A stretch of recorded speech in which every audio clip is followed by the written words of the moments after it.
ശരിക്കട്ടെ, പുരോഹിതനാണെന്ന് കരുതുന്നു. അതുകൊണ്ടാണ് മറുപടി പറയുന്നത്. ബഹുമാനപ്പെട്ട അച്ഛാ, അത് ഈ ഒരു ആരാധനക്രമം ഉണ്ടെങ്കിൽ ഐക്യമുണ്ടാവുള്ളൂ എന്നുള്ളൊരു ധാരണ ഇത് എവിടുന്ന് വന്നതെന്ന് എനിക്ക് മനസ്സിലാകുന്നില്ല. ചിന്തിച്ചിട്ട് മനസ്സിലാകുന്നില്ല. അത് ഐക്യത്തിന് ഒരു ആരാധനക്രമം വേണമെന്ന് പറഞ്ഞത്, അല്ലെങ്കിൽ ഒരേ രീതിയിലുള്ള അർപ്പണം വേണമെന്ന് പറഞ്ഞത് ഏത് സഭയുടെ പഠനമാണെന്ന് എനിക്ക് ഇതുവരെയായിട്ട് മനസ്സിലായിട്ടില്ല.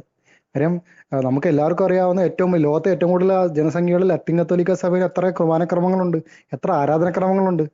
ഏറ്റവും അവസാനമായിട്ട് റോമൻ റൈറ്റിന്റെ വേരിയന്റ് ആയിട്ട് തന്നെ സെയറിയൂസ് എന്നും പറഞ്ഞ ആഫ്രിക്കയിൽ നൃത്തങ്ങളോടുകൂടി കുർബാന അർപ്പിക്കുന്ന ലിറ്റർജിക്കൽ വേരിയന്റ് അവിടെ ഇല്ല. രാജ്യം മുഴുവൻ, ആ രൂപത മുഴുവൻ, അതിരൂപത മുഴുവൻ ആ വേരിയന്റിൽ അനുവദിച്ചു കൊടുത്തേക്കുന്നത്. ആ വേരിയന്റിന് വത്തിക്കാനിൽ വരെയും കുർബാന അർപ്പിച്ചിരിക്കുന്നു. അതായത് ഡാൻസ് വെച്ചിട്ട് മാർപ്പാപ്പയുടെ സാന്നിധ്യത്തിൽ തന്നെ ആ കുർബാന അർപ്പിച്ചിട്ടുണ്ട്. അപ്പം ഐക്യരൂപം എങ്ങനെ, ഐക്യരൂപം കൊണ്ട് ഐക്യമുണ്ടാവും എന്ന് പറഞ്ഞാൽ എനിക്ക് മനസ്സിലായിട്ടില്ല. ഞാനൊക്കെ പഠിച്ചേക്കണത് വ്യത്യസ്തമായിട്ടുള്ള ഭാഷയും വ്യത്യസ്തമായ വർണ്ണവംശീയ ദേശീയത ഉള്ളവരിലും ഈ മാമോദീസ വഴി പരിശുദ്ധാത്മാവിൽ ഐക്യപ്പെടുന്നു എന്നുള്ളതാണ്. അതായത് ഐക്യം നൽകുന്നത് പരിശുദ്ധാത്മാവാണ് സഭയിൽ. അപ്പം ഒരു രീതിയിൽ കുർബാന അർപ്പിക്കുന്നതുകൊണ്ട് ഐക്യം ഉണ്ടാകും, അല്ലെങ്കിൽ ഒരു രീതിയിൽ കുർബാന അടിച്ചേൽപ്പിക്കുന്നത് കൊണ്ട് ഐക്യം വരുത്താൻ സാധിക്കും എന്ന് പറയുന്ന ആ ഒരു നിലപാട് എത്രത്തോളം കത്തോലിക്കമാണ്, അല്ലെങ്കിൽ എത്രത്തോളം പരിശുദ്ധാത്മാവിൽ നിന്നുള്ളതാണ് ഞാൻ ഇപ്പോഴും സംശയത്തോടെ കാണുകയാണ്. കാര്യം നമുക്കറിയാം, രണ്ടാം വത്തിക്കാൻ കൗൺസിൽ ഒരിക്കലും, അച്ഛൻ പറഞ്ഞത് ശരിയാണ്, രണ്ടാം വത്തിക്കാൻ കൗൺസിൽ ഒരിക്കലും ആരെയും ഫോഴ്സ് ചെയ്തിട്ടില്ല, നിങ്ങളെ ജനാഭിമുഖം ചൊല്ലണമെന്ന് ഫോഴ്സ് ചെയ്തിട്ടില്ല. അത് സത്യമാണ്. കുർബാന മാതൃഭാഷയിലോട്ട് പരിവർത്തനം ചെയ്യണമെന്നും വത്തിക്കാൻ ഡോക്യുമെന്റ് ഫോഴ്സ് ചെയ്യുന്നില്ല. സജസ്റ്റീവ് നേച്ചറേ ഉള്ളൂ. അതാണ് യഥാർത്ഥ സഭ. പാഷണ്ഡതയോ ആചാരക്രമത്തിൽ പാഷണ്ഡത കടന്നുകൂടിയിട്ടില്ലെങ്കിൽ ഒന്നും എൻഫോഴ്സ് ചെയ്യാത്തതാണ് സഭയുടെ മഹത്വം. അത് ദൈവത്താൽ ആഗ്രഹിക്കുന്നതാണെങ്കിൽ കാലക്രമേണ ഐക്യത്തിലോട്ട്, അല്ലെങ്കിൽ ഐക്യരൂപത്തിലോട്ട് വന്ന് ചേരുമെന്ന് വിശ്വസിച്ച് മുന്നോട്ട് പോകുന്നതാണ് സഭയുടെ രീതി. പരിശുദ്ധാത്മാവാണ് നയിക്കുന്നത് എന്നുള്ള ബോധ്യമുള്ളവൻ ആ രീതിയിൽ ചിന്തിക്കുകയുള്ളൂ.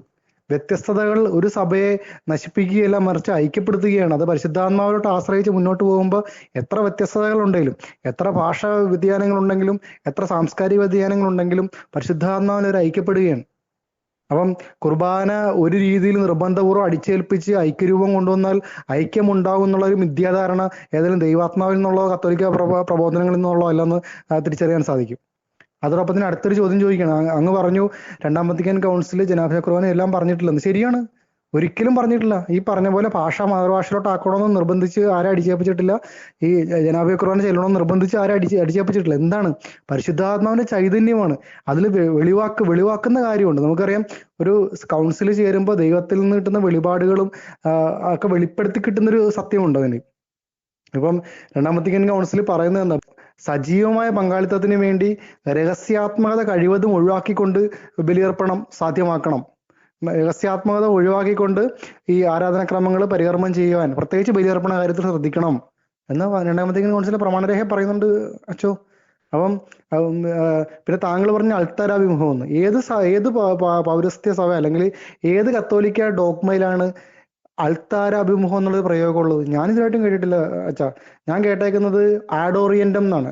കിഴക്കിനഭിമുഖം, കിഴക്കിനോട് നോക്കിക്കൊണ്ട്, കിഴക്കിലേക്ക് നോക്കിക്കൊണ്ട്, അല്ലാതെ അൾത്താരെ ഭിത്തിയെ നോക്കിക്കൊണ്ടോ, അല്ല അൾത്താര എന്നുള്ള, ശരിക്കും ഓൾട്ടർ എന്നുള്ള വാക്ക് തന്നെ കൺഫ്യൂസിങ് ആണ്. കാര്യം ഓൾട്ടർ എന്ന് പറയുന്നത് ശരിക്കും ഇംഗ്ലീഷിലും ലാറ്റിനിലും ഓൾട്ടർ എന്ന് പറഞ്ഞാൽ ബലിപീഠമാണ്.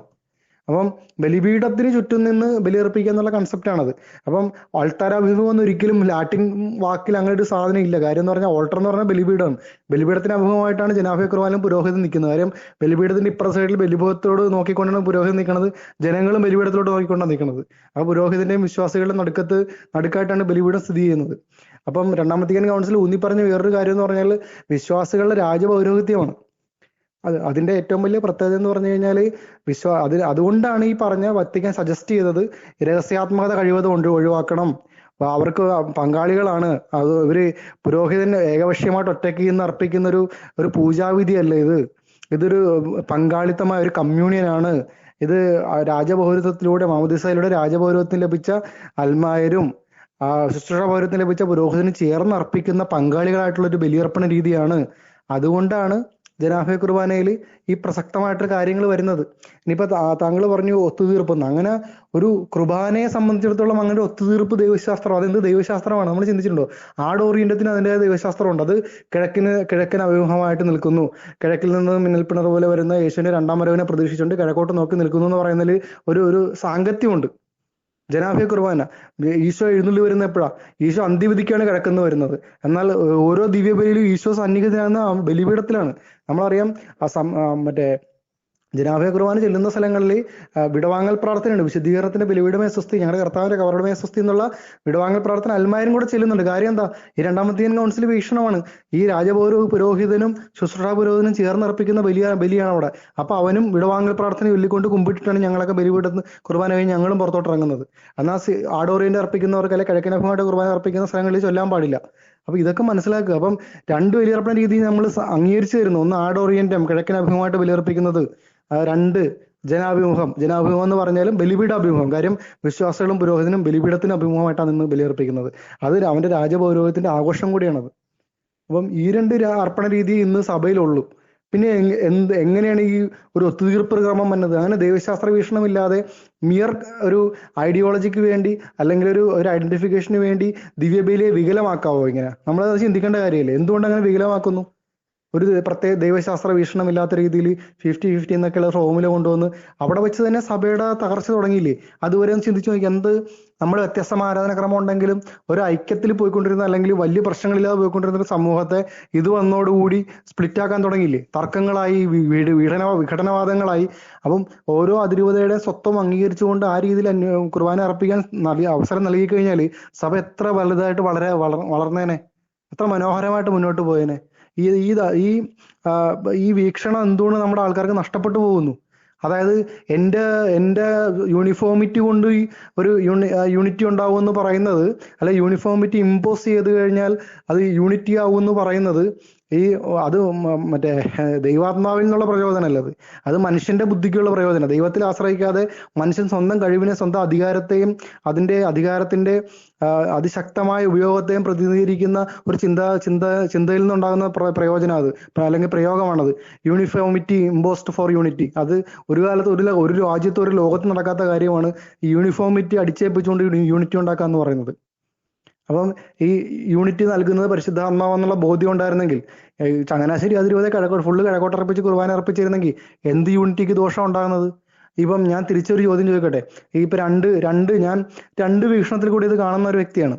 ഒന്ന്, പങ്കാളിത്ത സഭ, ജനവിശ്വാസികളുടെ അഭിമുഖമായിട്ട് ഈ പുരോഹിതൻ നിൽക്കുമ്പോൾ അതിന്റെ ഏറ്റവും വലിയ പ്രാധാന്യം എന്ന് പറഞ്ഞാൽ പുരോഹിതനാൽ ബലിപീഠമോ ദിവ്യ രഹസ്യങ്ങളോ മറക്കപ്പെടുന്നില്ല എന്നുള്ളതാണ് അതിന്റെ ഏറ്റവും വലിയ പ്രാധാന്യം. ആ പുരോഹിതൻ വിശ്വാസികളിൽ നിന്ന് പ്രധാനപ്പെട്ട ഭാഗങ്ങൾ, അനാഫറ, വിശ്വാസികളിൽ നിന്ന് മറച്ചു പിടിക്കുന്നില്ല. ഈ സീറോ മലബാർ സഭയുടെ തക്സ പഠിച്ചു കഴിഞ്ഞാൽ ഓരോ പുരോഹിതന്റെ കരചേഷ്ടകൾക്കും അർത്ഥമുണ്ടെന്ന് പ്രിയ പുരോഹിത അങ്ങേക്കും അറിയാൻ പറ്റുമല്ലോ.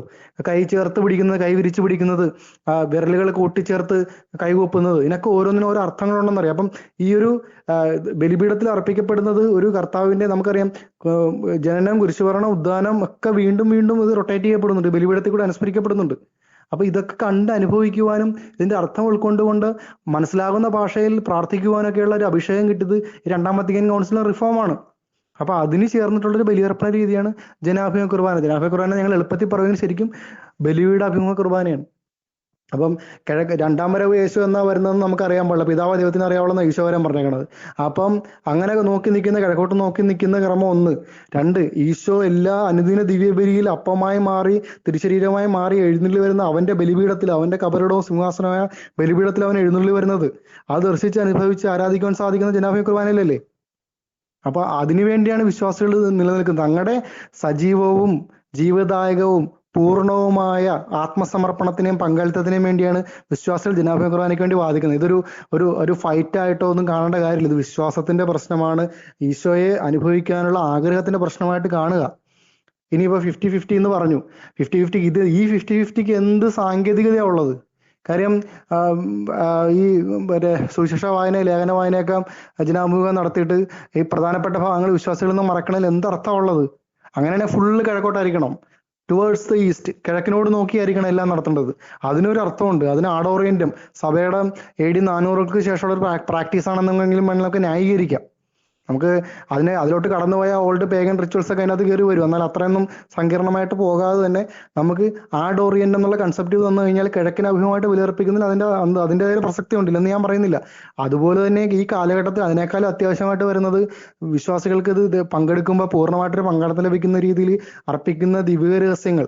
ഈ ദിവ്യ രഹസ്യങ്ങൾ എന്ന് പറഞ്ഞാൽ ദിവ്യ സ്വകാര്യമല്ല, അതൊരു പ്രൈവസി സീക്രസി എന്നുള്ള അർത്ഥത്തിലല്ല, ഡിവൈൻ മിസ്റ്ററി എന്നുള്ള അർത്ഥത്തിലാണെന്നത് രണ്ടാം വത്തിക്കാൻ കൗൺസിൽ തന്നെ പഠിപ്പിക്കുന്നുണ്ട്.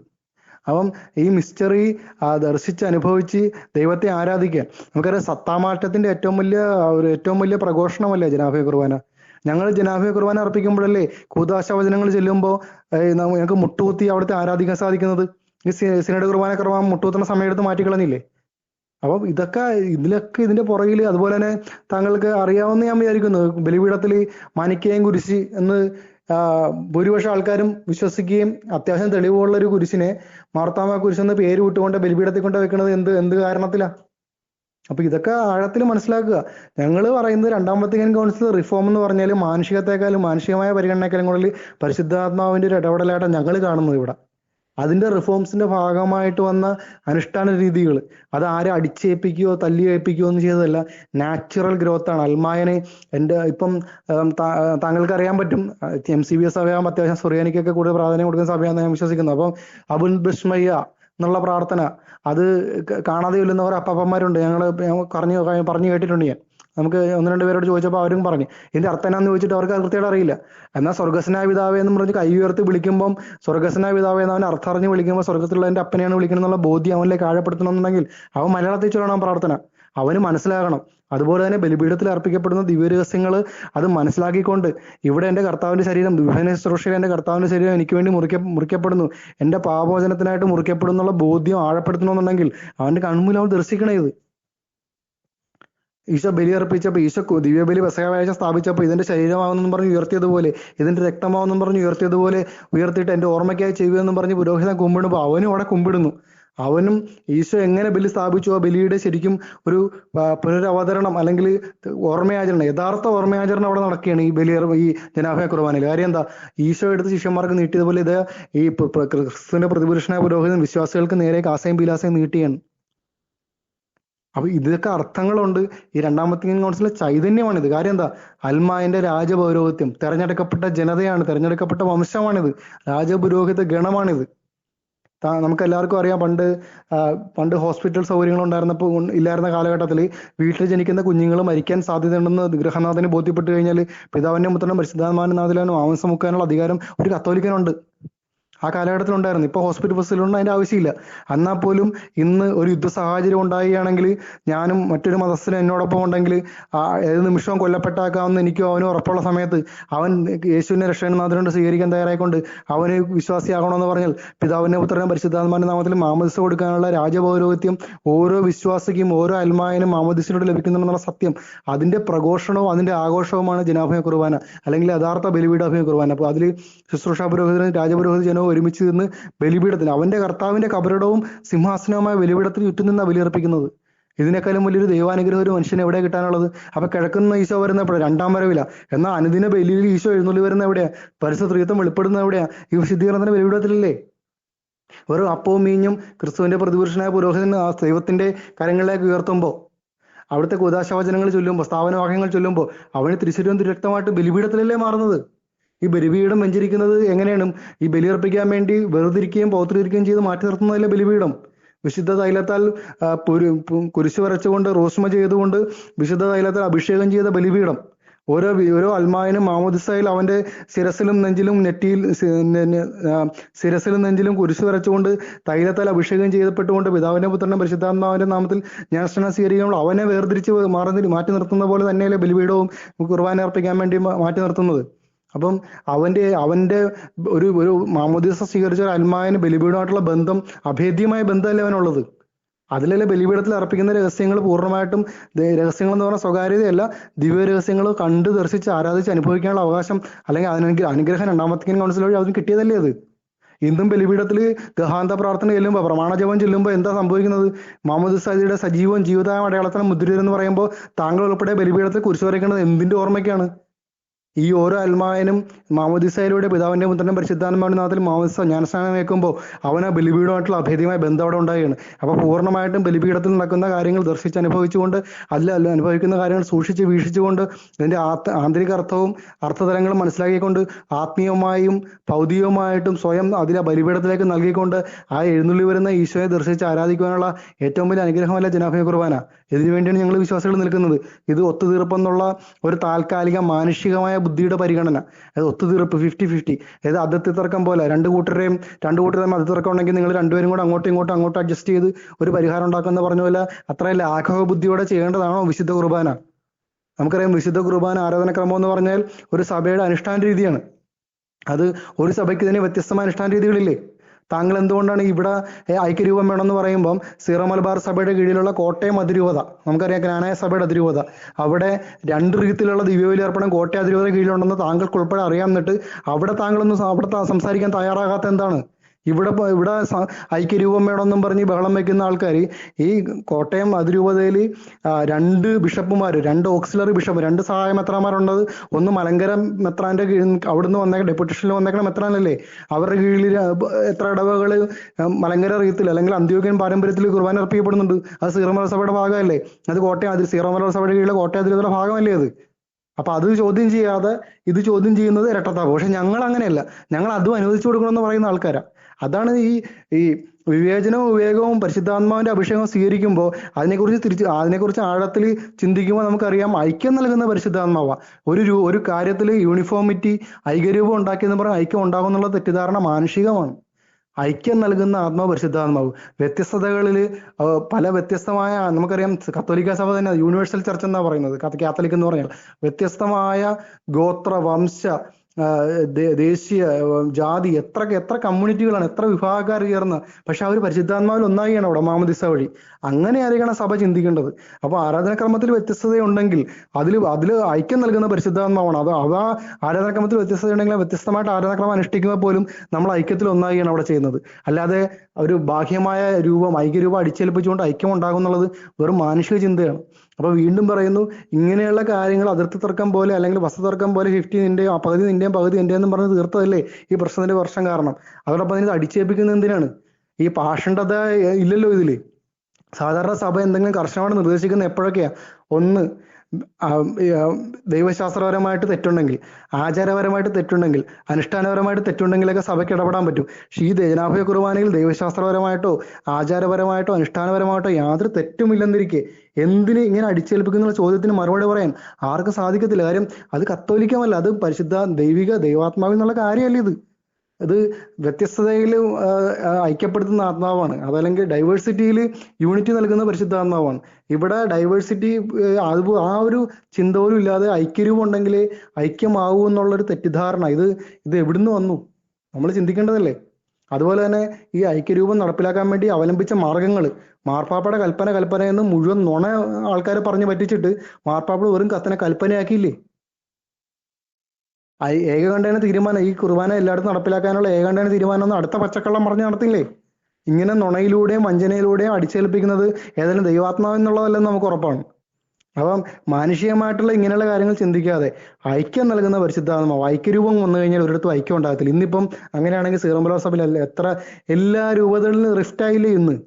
നേരത്തെ ചങ്ങനാശ്ശേരിയിൽ ആഡോറിയന്റെ ഭംഗിയായിട്ട് പോയിക്കൊണ്ടിരുന്ന അവിടെ ഇന്ന് സിനഡ് കുർബാന അടിച്ചേൽപ്പിച്ചപ്പോൾ അവിടെ ആൾക്കാർ പറഞ്ഞു തുടങ്ങി, ഞങ്ങൾക്ക് ആഡോറിയന്റെ വേണം, ഞങ്ങൾക്ക് കിഴക്കൻ കുർബാന വേണമെന്ന് പറയുന്ന ആൾക്കാർ അവിടെയുണ്ട്, ജനാഭയ കുർബാന വേണമെന്ന് പറയുന്ന ആൾക്കാർ ഇപ്പൊ അവിടെയുണ്ട്. അപ്പം ഒരു ഐക്യരൂപ അടിച്ചേൽപ്പിക്കുന്ന തീരുമാനത്തിലൂടെ ഉള്ള ഐക്യം തകർക്കുകയും ഒരു കെയോട്ടിക് സിറ്റുവേഷൻ ഉണ്ടാക്കുകയും ചെയ്യുന്നത് ഇത് ഏത് പ്രവർത്തനമാണെന്ന് ചിന്തിക്കേണ്ടതല്ലേ നമ്മൾ, വിലയിരുത്തേണ്ടതല്ലേ നമ്മൾ? ഒരു സഭാവാർ ഇപ്പൊ ഞാൻ പറഞ്ഞതുപോലെ ഒരു സെയർ യൂസ് എന്നും പറഞ്ഞ് റോമൻ റൈറ്റിൽ തന്നെ ലിറ്റർജിക്കൽ വേരിയന്റ് മാർപ്പാപ്പയ്ക്കാണ് അനുവദിച്ചു കൊടുക്കാമെങ്കിൽ, അംബ്രോസ്യൻ റീത്തിൽ മിലാൻ അതിരൂപത മുഴുവൻ കുർബാന അർപ്പിക്കാൻ അവിടെ അനുവദിച്ചു കൊടുക്കാമെങ്കിൽ, എന്തുകൊണ്ട് ഈ എറണാകുളം അങ്കമാലി അതിരൂപത ജനാഭയ കുർബാന അർപ്പിക്കാനുള്ള അനുമതി കൊടുത്തുകൂടാ, ഒരു ലിറ്റർജിക്കൽ വേരിയന്റ് സ്റ്റാറ്റസ് അനുവദിച്ചുകൂടാ എന്നുള്ളത് ചിന്തിക്കാവുന്ന കാര്യമല്ലേ ഇത്? അങ്ങനെ തീരുമാനം എടുത്തു കഴിഞ്ഞാൽ പ്രശ്നം അവിടെ വെച്ച് തീരത്തില്ലേ? എന്തിനാ ഭയക്കുന്നത്? നമുക്കറിയാം ഐക്യം നൽകുന്ന പരിശുദ്ധാത്മാവുണ്ട്, സഭയെ ഐക്യപ്പെടുത്തുന്ന പരിശുദ്ധാത്മാവ്. അപ്പം വ്യത്യസ്തതയുണ്ടെങ്കിലും അതിൽ ഐക്യം അല്ലാതെ തന്നെ വന്നോളും. ഇത് ഐക്യരൂപം അടിച്ചേൽപ്പിച്ചിട്ട് ഐക്യം ഉണ്ടാക്കേണ്ട കാര്യമില്ല.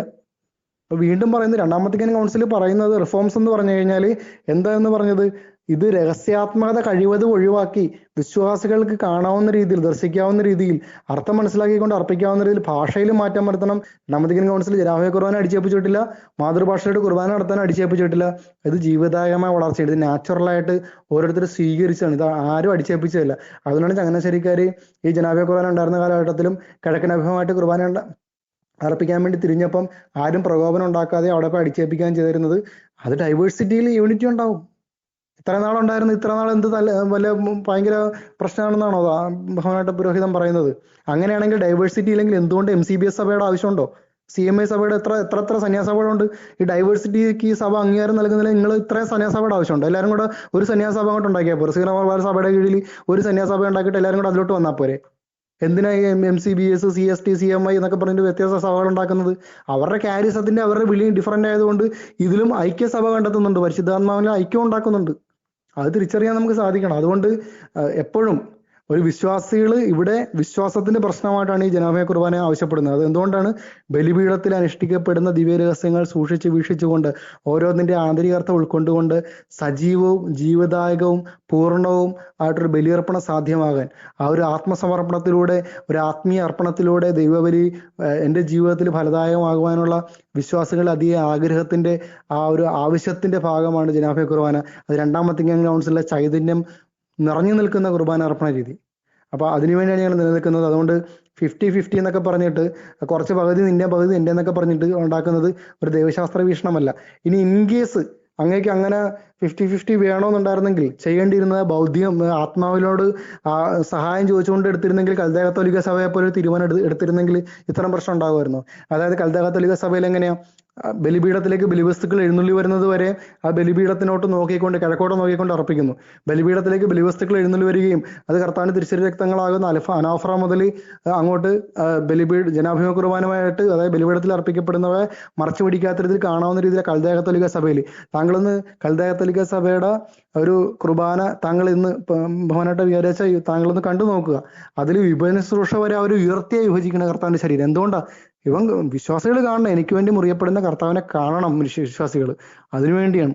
അപ്പൊ ജീവദായകമായ ബലിയർപ്പണ രീതിക്ക് വേണ്ടി ഞങ്ങൾ നിലനിൽക്കുന്നത്. ഞങ്ങൾക്ക് ചങ്ങനാശ്ശേരി കിഴക്കഭിമുഖമായിട്ടാണ് ഞങ്ങൾ എതിർക്കത്തില്ല. കാര്യം അതാണ് വിവേകത്തിന്റെ സ്വരം, ഒന്നും അടിച്ചേൽപ്പിക്കുന്നതല്ല. ചങ്ങനാശ്ശേരി കിഴക്കനഭിമുഖമായിട്ട് കുർബാന അവർക്ക് ആവശ്യമാണെങ്കിൽ അത് അനുവദിച്ചു കൊടുക്കുക. ഇപ്പൊ നിങ്ങൾ MCBSകാർക്ക് സന്യാസാശ്രമങ്ങളിൽ ഇപ്പൊ ഫുള്ള് കിഴക്കനഭിമുഖ കുർബാന വേണമെന്നുണ്ടെങ്കിൽ മാർപ്പാപ്പ അനുവദിച്ചു കൊടുത്തിട്ടുണ്ട്. പല സഭകൾക്കും ഇതുപോലെ TLM അർപ്പിക്കാനുള്ള, ട്രെഡനിൻ മാസ് അർപ്പിക്കാനുള്ള അനുവദിച്ചു കൊടുത്തിട്ടുണ്ട്.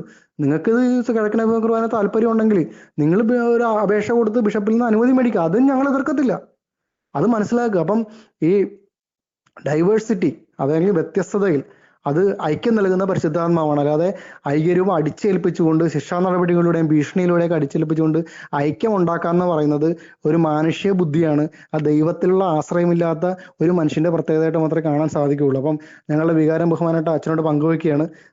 അച്ഛന് ഈ ഗ്രൂപ്പിൽ അച്ഛൻ സംസാരിക്കുന്നതിന് വളരെയധികം നന്ദിയുണ്ട്.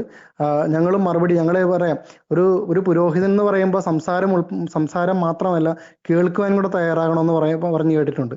അപ്പൊ MCBS എന്ന് പറഞ്ഞാൽ നല്ല വൈദ്യർ, എനിക്ക് അറിയാവുന്ന നല്ല വൈദികരൊക്കെ ഈ ദൈവജനത്തോടൊക്കെ ആഭിമുഖ്യമുള്ള വൈദികരുള്ള ഒരു സന്യാസ സമൂഹമാണ്. അപ്പം ഞങ്ങൾ പറയുന്നൂടെ കേൾക്കാനുള്ള തുറവി കൂടെ ഈ ഗ്രൂപ്പിൽ സംസാരിക്കുന്ന പുരോഹിതർക്ക് ഉണ്ടാകട്ടെ എന്ന് പ്രാർത്ഥിക്കുന്നു.